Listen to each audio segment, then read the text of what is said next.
Jean Télésphore et Lanzi nous parlent de la Vierge Marie, une émission spéciale de la Radio Maria, Libreville 99 FM. Bien, bonjour Monsieur Jean Télésphore. Bonjour mon père. J'espère que vous allez bien. Très bien, merci. Très bien, donc nous débutons à partir d'aujourd'hui une série de petites capsules, petites podcasts sur la Vierge Marie, étant donné que vous êtes un amoureux de la Vierge Marie, vous êtes, on peut le dire, un expert sur les questions mariologiques. Et avec votre contribution, on espère avoir en fait des réponses assez claires, audibles, compréhensibles pour le plus grand nombre, surtout pour les personnes qui se questionnent sur la place de la Vierge Marie dans le projet de salut de Dieu pour l'humanité. Pourquoi elle a choisi Marie? Qui est la Vierge Marie? Et quel est le rapport que tous les hommes, en fait, doivent avoir avec cette femme qui a été choisie par le Seigneur. Voilà, un moyen, voilà, une des médiations du Seigneur pour se révéler au monde entier. Donc nous avons une série de questions et chacune des questions fera l'objet d'une émission à part entière. C'est-à-dire que la question devra être épuisée dans tous ses aspects. Donc je pourrais vous relancer sur la même question, mais en questionnant une des facettes de la question. Voilà. Okay. Très bien, merci beaucoup. Alors, première question, pourquoi il est important pour tout homme, toute femme, de connaître la Vierge Marie et de l'aimer? Et avant de répondre à la question, je voudrais commencer par vous remercier pour avoir bien voulu m'inviter à répondre, à parler de la Vierge Marie. Et je voudrais aussi rectifier quelque chose par rapport à votre introduction. Oui. Vous m'avez présenté comme un expert de la Vierge Marie. Le terme d'expertise dans l'esprit marial ne s'y est pas, parce que ce qui caractérise Marie, c'est d'abord l'humilité, c'est d'abord la simplicité. Donc nous dirons d'abord que nous ne sommes pas un expert de la Vierge Marie, mais que nous avons choisi de tenter de découvrir la puissance du Saint-Esprit, la puissance du Fils, la puissance salvifique du Fils, en nous focalisant sur la Vierge Marie.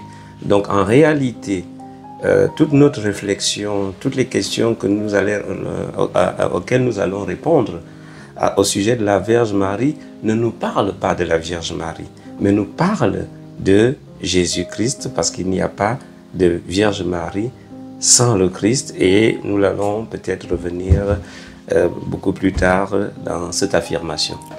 Maintenant, pour revenir à la question, elle était... Oui. Pourquoi tout homme, voilà, doit connaître et aimer la Vierge Marie de prime abord, vraiment sans réflexion majeure, générale, oui. Vraiment dans un point de vue... une donnée simple. Une donnée simple. Oui. Alors, je vais reformuler la question. Je ne dirai pas, puisque vous voulez qu'elle soit simple, je ne dirai pas pourquoi tout homme, je dirais pourquoi tout chrétien doit connaître la Vierge Marie. Oui. Simplement parce que, au pied de la croix, Jésus nous la laisse pour mère. Lorsque Jésus s'adresse à Saint Jean en disant « Voici ta mère et voici ton fils », en fait, c'est à chacun de nous que Jésus s'adresse. Donc, nous qui sommes les suiveurs du Christ, nous ne pouvons que faire comme a fait Saint Jean. Oui. Et l'Écriture nous dit qu'à partir de ce moment-là, le disciple le prit chez lui. Donc, le chrétien, celui qui se réclame de la chrétienté, ne peut que suivre les recommandations de Jésus et prendre Marie pour mère, parce que c'est Jésus qui nous dit en réalité que Marie est votre mère. Voilà. J'espère que c'est assez simple pour être audible de tout le monde. Merci beaucoup. Toujours dans le même aspect de la question, nous avons certains chrétiens qui ont la difficulté, toujours en parlant du Christ, d'affirmer Marie, mère de Dieu. Comment réconcilier ces chrétiens catholiques, même catholiques, avec cette appellation de mère de Dieu? Comment les faire digérer cette appellation sans les faire se culpabiliser du fait qu'on attribue cette identité à une simple et pauvre femme? Merci, c'est une très très bonne question. On va s'y attarder un tout petit peu. Oui. Mais je vais commencer par dire des choses simplement avant de revenir sur cette affirmation de la maternité divine, puisque c'est de ça qu'il s'agit. Oui. Première chose, effectivement, le titre de Marie, Mère de Dieu, peut faire croire que Marie est au-dessus de Dieu ou que Marie est Dieu. Parce qu'il n'y a qu'un Dieu qui peut faire un Dieu. Et donc, il convient d'éclairer en disant que si on voit la mère du président de la République, il n'est pas président de la République du fait de la maternité, mais c'est la mère qui devient mère du président parce que son fils est président. Très bien. Donc ça veut dire que Marie est mère de Dieu parce que Jésus est Dieu. Donc il a d'abord fallu qu'on s'accorde sur la nature réelle du Christ pour affirmer sa divinité.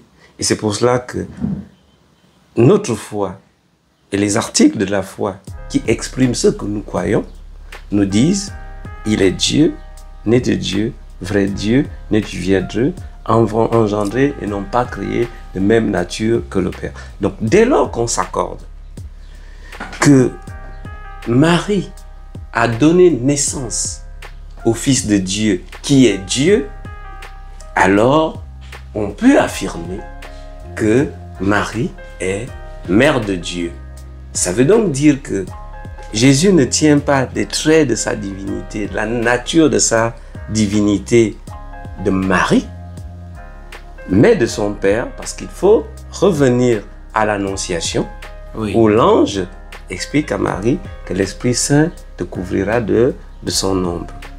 Donc Marie est mère de Dieu, pas parce qu'elle-même serait Dieu, mais parce que son fils est le Fils de Dieu et partage la même nature que son Père, le Dieu qui est créateur. Créateur, très bien.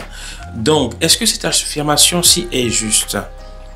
Marie est mère de Dieu en Jésus-Christ, mais elle n'est pas mère du Père, elle n'est pas mère de l'Esprit Saint.